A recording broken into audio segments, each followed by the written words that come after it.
ಅಗ್ರ ರಾಷ್ಟ್ರೀಯ ವಾರ್ತೆಗೆ ಮತ್ತೆ ಸ್ವಾಗತ.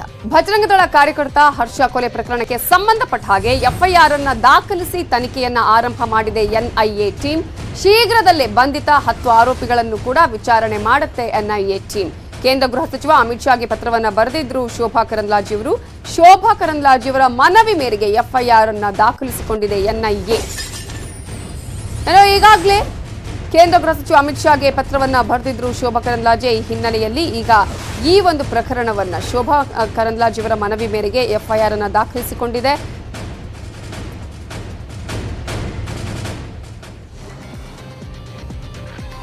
ಶ್ರೀಲಂಕಾದಲ್ಲಿ ಆರ್ಥಿಕ ದಿವಾಳಿ ಆಗ್ತಾ ಇದೆ. ಪಾಕಿಸ್ತಾನದಲ್ಲಿ ರಾಜಕೀಯ ದಿವಾಳಿ ತಾಂಡವವಾಡ್ತಾ ಇದೆ. ತುತ್ತಿನ ಚೀಲ ತುಂಬಿಸಿಕೊಳ್ಳೋದಕ್ಕೆ ಹೆಣಗಾಟ ಒಂದ್ ಕಡೆ ಆದ್ರೆ ಮತ್ತೊಂದ್ ಕಡೆ ಕುರ್ಚಿ ಉಳಿಸಿಕೊಳ್ಳೋದಿಕ್ಕೆ ಆಗದೆ ಪರದಾಟ. ಭಾರತಕ್ಕೆ ಲಂಕಾದಿಂದ ವಲಸೆ ಬರ್ತಿದ್ದಾರೆ ಜನ. ಆರ್ಥಿಕ ಬಿಕ್ಕಟ್ಟಿಗೆ ತತ್ತರಿಸಿದ ದ್ವೀಪ ರಾಷ್ಟ್ರ. ಅಗತ್ಯ ವಸ್ತು ಸಿಗದೆ ಶ್ರೀಲಂಕಾ ಜನ ತತ್ತರ.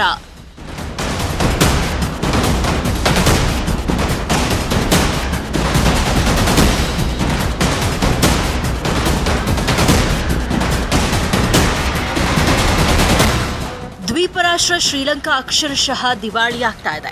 ಜನರಿಗೆ ಅಗತ್ಯ ವಸ್ತುಗಳು ಸಿಗ್ತಾ ಇಲ್ಲ. ಎಷ್ಟೇ ಹಣ ಕೊಡ್ತೀವಿ ಅಂದ್ರೂ ಪೆಟ್ರೋಲ್ ಡೀಸೆಲ್ ಕೊಳ್ಳೋದಕ್ಕಾಗ್ತಾ ಇಲ್ಲ. ಲಂಕಾ ಆರ್ಥಿಕತೆ ಅವಸಾನದೆಡೆಗೆ ಸಾಗ್ತಾ ಇದ್ದು ವಿಶ್ವದ ಮುಂದೆ ಮಕಾಡೆ ಮಲಗ್ತಾ ಇದೆ. ನಿರುದ್ಯೋಗದ ಜೊತೆಗೆ ಹಸಿವಿನ ನೋವು ಲಂಕಾ ಜನರನ್ನ ಕಿತ್ತು ತಿಂತಾ ಇದೆ. ಇದೆಲ್ಲ ಅಚಾನಕ್ಕಾಗಿ ಆಗಿದ್ದಲ್ಲ, ತನ್ನಿಂತಾನೇ ತಂದುಕೊಂಡಿದ್ದು.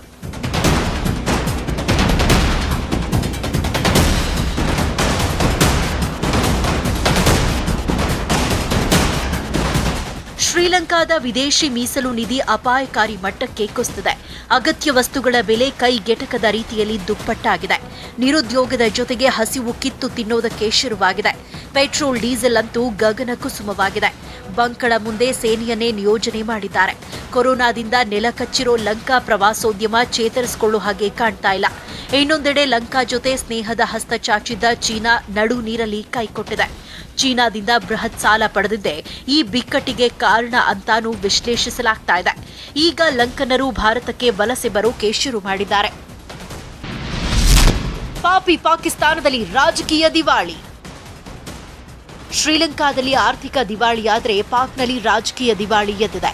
ಪ್ರಧಾನಿ ಇಮ್ರಾನ್ ಖಾನ್ ಪಟ್ಟ ಉಳಿಸಿಕೊಳ್ಳೋದಕ್ಕೆ ಹೆಣಗಾಡ್ತಾ ಇದ್ದಾರೆ. ನಾಳೆಯಿಂದ ಅವಿಶ್ವಾಸ ನಿರ್ಣಯ ಪ್ರಕ್ರಿಯೆ ನಡೆಯಲಿದ್ದು 172 ಸ್ಥಾನ ಇದ್ದಲ್ಲಿ ಮಾತ್ರ ಇಮ್ರಾನ್ ಕುರ್ಚಿ ಭದ್ರವಾಗಿರಲಿದೆ. ಆದರೆ ಇಮ್ರಾನ್ ಪಕ್ಷದವರೇ ಕೈಕೊಟ್ಟು ವಿಪಕ್ಷಗಳ ಜೊತೆ ಕೈ ಜೋಡಿಸಿದ್ದಾರೆ. ಇದು ಇಮ್ರಾನ್ ಬುಡ ಅಲುಗಾಡಿಸ್ತಾ ಇದೆ. ಭಾರತದಲ್ಲೂ ಅಗತ್ಯ ವಸ್ತುಗಳ ಬೆಲೆ ಗಗನಮುಖಿಯಾಗಿದೆ. ಪೆಟ್ರೋಲ್ ಗ್ಯಾಸ್ ಬೆಲೆಯಂತೂ ಕೇಳೋದಕ್ಕೆ ಕಷ್ಟವಾಗ್ತಾ ಇದೆ. ಪರಿಸ್ಥಿತಿ ಹೀಗೆ ಬಿಗಡಾಯಿಸಿದ್ರೆ ಭಾರತದಲ್ಲೂ ದೊಡ್ಡ ಬೆಲೆ ತೆರಬೇಕಾಗತ್ತೆ. Bureau report, news 18 Kannada. ಇದು ಇವತ್ತಿನ ಅಗ್ರ ರಾಷ್ಟ್ರೀಯ ವಾರ್ತೆ. ನೋಡ್ತಾ